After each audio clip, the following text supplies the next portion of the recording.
Hello everyone, welcome to the channel. সকলোকে স্বাগতম জনাইছো মই অৰবিন্দ বৰা। এটা বিশেষ খবৰ আছে, বহুতৰ এপ্লিকেশন ফৰ্ম ৰিজেক্ট হৈছে এডিআৰিত, বহুতৰ তালে মেইল আহিছে, বহুত কেজন ষ্টুডেন্টে মোক দিছিলে। তাৰ পিছত মই অলপমান চাইছিলো, তাৰ ভিত্তিত কথাখিনি কম মই। আপুনিও চাব পাৰিব নিজৰ আপোনাৰ ফৰ্মখন সিলেকশন হৈছে নে ৰিজেক্ট হৈছে, আৰু যিসকলৰ ৰিজেক্ট হৈছে তেওঁলোকে সেই পৰীক্ষা দিবই নোৱাৰিব। মানে প্ৰিপাৰেচন কৰি থকাটো এনে যাব যদি তেওঁলোকৰ যদি হেতু ৰিজেকশন যদি হৈছে। কেনেকৈ গম পাব ৰিজেকশন হৈছে নে নাই হোৱা, কি সকলো কথা মই কম ভিডিঅ'টোত।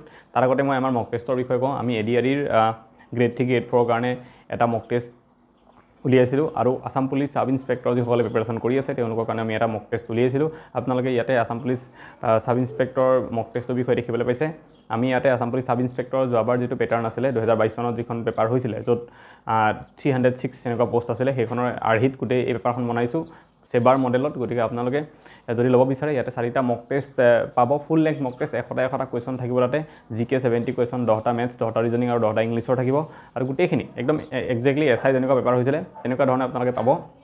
ইয়াতে আপোনালোকে গোটেই ডিটেইলছখিনি বাকি দিয়া আছে, PDF ফৰ্মেটত আপোনালোকে মক টেষ্ট কেইটা পাব।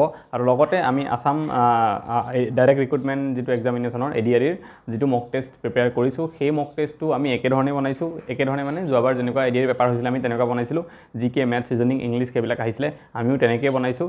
আৰু সেই মক টেষ্টত যদি আপোনালোকে ল'ব বিচাৰে তাতে আপোনালোকে 4টা ফুল লেংথ মক টেষ্ট পাব, য'ত 100টা মক কুৱেশ্যন প্ৰতিটো মক টেষ্টত থাকিব, আৰু তেনেকৈ টোটেল 400 কুৱেশ্যন আপোনালোকে এই মক টেষ্টকেইটাত পাব। আপোনালোকে দি পেলাই প্ৰেক্টিছ কৰি চাব পাৰে। আৰু যদি মক টেষ্টকেইটা আপোনালোকে ল'ব বিচাৰে তেতিয়াহ'লে আমাৰ ইয়াতে এটা স্কেনাৰ দিয়া আছে, এইটোত স্কেন কৰি পেলাই আপোনালোকে 99 ৰুপিজ পে' কৰি পেলাই তলত যিটো নাম্বাৰ দিয়া আছে তাত হোৱাটছএপত আপোনালোকে স্ক্ৰীনশ্বটটো পঠাই দিলে মক টেষ্টকেইটা আপোনালোকে পাই যাব। কিন্তু যেতিয়া আপুনি পে'মেণ্ট কৰে তেতিয়া লিখি দিব যে আপুনি কোনটো মক টেষ্টৰ কাৰণে পে'মেণ্ট কৰিছে, এডিআৰিটো নে আসাম পুলিচৰ সাব ইন্সপেক্টৰটো। বা যদি দুটাই ল'ব বিচাৰে তেতিয়াহ'লে আপোনালোকে 198 ৰুপিজ পে' কৰিব লাগিব, কাৰণ দুটাত ডাবল হৈ যাব পে'মেণ্টটো। তেনেকৈ কৰিব পাৰে আপোনালোকে, মক টেষ্টকেইটা ল'ব বিচাৰিলে ল'ব পাৰে। আৰু তলৰ নাম্বাৰটোত কিবা যদি পে'মেণ্ট ইছ্যুজ থাকে নাম্বাৰটোতে মেছেজ কৰি পেলাই ক'ব পাৰে, ঠিক আছে। আৰু লগতে এডিআৰিৰ যিটো নিউ পেটাৰ্ণ এতিয়া লঞ্চ হ'ল, আমাৰ 150টা কুৱেশ্যন যে আহিব গ্ৰেড 3 লেভেলত, আৰু ইংলিছৰ যে 60 মাৰ্কছ আহিব, 35 কুৱেশ্যন আহিব, আমি সেইটো পেটাৰ্ণতো এটা মক টেষ্ট বনাবলৈ আৰম্ভ ইতিমধ্যে কৰিছোঁ। বহুতেই কৈ আছিলে, বহুত ষ্টুডেণ্টে কৈ আছিলে, তো আমি এটা আৰম্ভ কৰিছোঁ। সেই মক টেষ্টটো আমি অতি সোনকালে 5 দিন এসপ্তাহৰ ভিতৰত আমি ৰিলিজ দিম আপোনালোকৰ মাজলৈ। আমি সেই বিষয়ে এতিয়া জনাম। এতিয়া আমি আমাৰ যিটো মূল টপিকটো আছিলে যে বহুতৰ আমাৰ কেঞ্চেল হৈছে SLRCৰ যিটো এপ্লিকেশ্যন যোনে কৰিছিলে, এপ্লাই যোনে কৰিছিলে। ইয়াতে আপোনালোকে এটা দেখিবলৈ পাইছে স্ক্ৰীনশ্বট আছে, ষ্টুডেণ্টে দিছিলে মোক এইটো স্ক্ৰীনশ্বটো, ঠিক আছে। মই প্ৰথম এইটোৱে পাইছিলোঁ, কালি নিউজটো গম পাইছিলোঁ। মেইল আহিছে, আমি এপ্লাই কৰোঁতে সকলোৱে নিজৰ ফোন নাম্বাৰ দিছিলোঁ আৰু ইমেইল ID দিছিলোঁ, হয়নে এপ্লিকেশ্যনত। তো তাতে সেই এপ্লিকেশ্যন IDতে মেইল আহিছে, এইটো ইয়াতে লিখা আছে, আপোনালোকে পঢ়ি চাব পাৰিব। মই থুলমূলকৈ কথাখিনি কৈ দিছোঁ। ইয়াতে দিয়া আছে যে আপুনি অভাৰ কোৱালিফাইড হোৱাৰ কাৰণে গ্ৰেড 4 পোষ্টৰ কাৰণে এলিজিবল নহয়, আৰু আপোনাৰ এপ্লিকেশ্যনখন নট একচেপ্টেড মানে ৰিজেক্ট কৰা হৈছে। এতিয়া কাৰ কাৰণে এইটো আহিব? যিসকলে গ্ৰেজুৱেট হয়, ষ্টিল তেওঁলোকে গ্ৰেড 4 এপ্লাই কৰিছিলে, তেওঁলোকৰ তাত সেইকেইটা মেছেজ আহিব। এইটোতো অলৰেডি এটা নিয়মেই আছিলে, কোৱাই আছিলে যে গ্ৰেজুৱেট হ'লে গ্ৰেড 4 এপ্লাই কৰিব নোৱাৰে।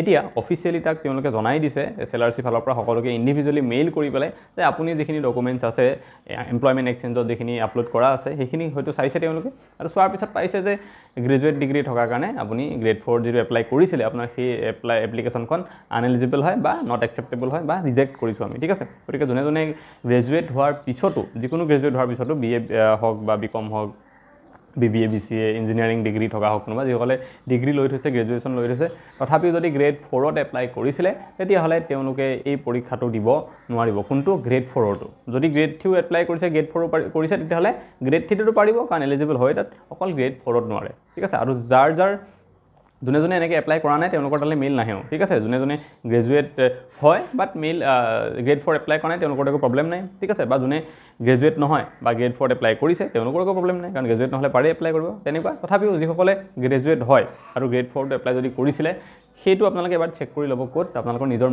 মেইল আৰু ফোন নাম্বাৰ। বহুতৰ মেছেজো গৈছে, মই আৰু এটা ইয়াতে দেখাই দিছোঁ স্ক্ৰীনশ্বট এইখিনিতে, অ'কে। এইটো তো চাই ল'ব পাৰে আপোনালোকে নিজৰ মেইল আৰু মেছেজ চেক কৰিবলৈ। মেছেজ হিচাপে আহিব পাৰে, নহ'লে মেইল হিচাপে আহিব পাৰে। গতিকে দুটাতে চেক কৰিব। যদি আহিছে নোৱাৰে বুলি, তেতিয়াহ'লে গ্ৰেড 4ত আপোনালোকে কৰিব নোৱাৰিব, ঠিক আছে। আমি বহুত আগৰ পৰাই এইটো বিষয়ত কৈয়ে আছিলোঁ, কথা পাতিছিলোঁৱেই যে এপ্লাই নকৰিব, আপোনালোকে নকৰিব, কাৰণ যোৱাবাৰ বহুত খেলিমেলি হ'ল, বহুতে গ্ৰেজুৱেটবিলাকেও লৈ ল'লে চাকৰি।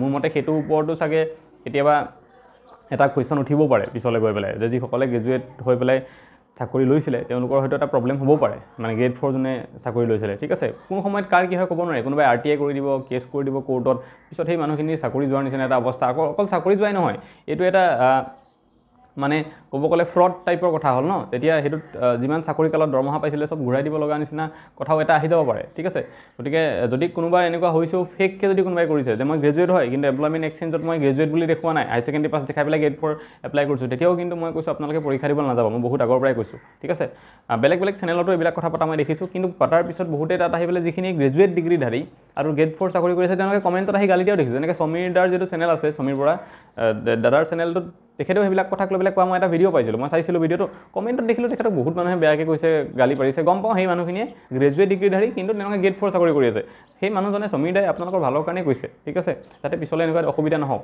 কিন্তু এটা সময়ত গৈ পেলাই যেতিয়া আজিৰ পৰা 10 বছৰৰ পিছত 20 বছৰৰ পিছত আপোনালোকে গভৰ্ণমেণ্টৰ পৰা যেতিয়া আপোনালোকে 30-40 লাখ টকা উঠাব প্ৰতি মাহে দৰমহা পাই টোটেল ইমান দৰমহা জমা হ'বগৈ গোটেইখিনি সময়ত পিছত চাকৰি যাব আৰু সেই গোটেই পইচা ঘূৰাই দিব লগা হ'লে বৰ ডাঙৰ কথা হ'ব তাৰমানে সেইটো কাৰণে সাৱধান কৰি দিয়া যায় গতিকে মই এতিয়া আপোনালোকক কৈছোঁ কোনোবাই যদি ফেককৈ এতিয়াও দেখাই কৰিছে এমপ্লয়মেণ্ট এক্সচেঞ্জত গ্ৰেজুৱেট নহয় বুলি দিছে বাট গ্ৰেজুৱেট হয় আপুনি তেতিয়াও কিন্তু এপ্লাই যদি কৰিছেও যদি নট একচেপ্টেবল যদি অহাও নাই এই যিটো মেইলটো যদি অহাও নাই আপোনালোকে তেতিয়াও কিন্তু পৰীক্ষা দিব নাযাব নহ'লে পিছত অসুবিধা হ'ব পাৰে আমি বহুত আগৰ পৰা এইটো কথা সকীয়াই দি আহিছোঁ যাতে ভৱিষ্যতে একো অসুবিধা নহওক আপোনালোকৰ কাৰণেই কৈ আহিছোঁ গতিকে এইখিনি কথা আকৌ এবাৰ মই মক টেষ্টৰ কথাটো কৈছোঁ যদি ল'ব বিচাৰে আপোনালোকে ল'ব পাৰে লগতে চবতছে ইম্পৰ্টেণ্ট কথাটো হ'ল এইটো যে নতুন পেটাৰ্ণত মক টেষ্ট এতিয়ালৈকে কোনো বনোৱা নাই আমি বনাই আছোঁ ৰেডি কৰি আছোঁ অতি সোনকালে ৰিলিজ কৰি দিম আপোনালোকে সেইটো কাৰণে অকণমান ৱেইট কৰক বহুতেই বিচাৰি আছে বহুতেই মেছেজ কৰিছে মই সেইটো কথা গম পাওঁ এইকেইদিনত আটাইতকৈ বেছিকৈ মোৰ তাত মেছেজ অহা টপিক সেইটোৱে যে নতুন পেটাৰ্ণত মক টেষ্ট লাগে য'ত ইংলিছত 60 মাৰ্কছ থাকিব ছ'চিয়েল ছায়েন্সৰ কুৱেশ্যন য'ত থাকিব ঠিক আছে মেথছত 30টা কুৱেশ্যন থাকিব যিটো আমাক পেটাৰ্ণ দিলে তো বনাম আমি সেই হিচাপত সোনকালে আপোনালোকৰ মাজলৈ দি দিম আজিলৈ এইটো ভিডিঅ'ত ইমানেই আকৌ এটা নেক্সট ভিডিঅ'ত সোনকালে লগ পাম থেংক ইউ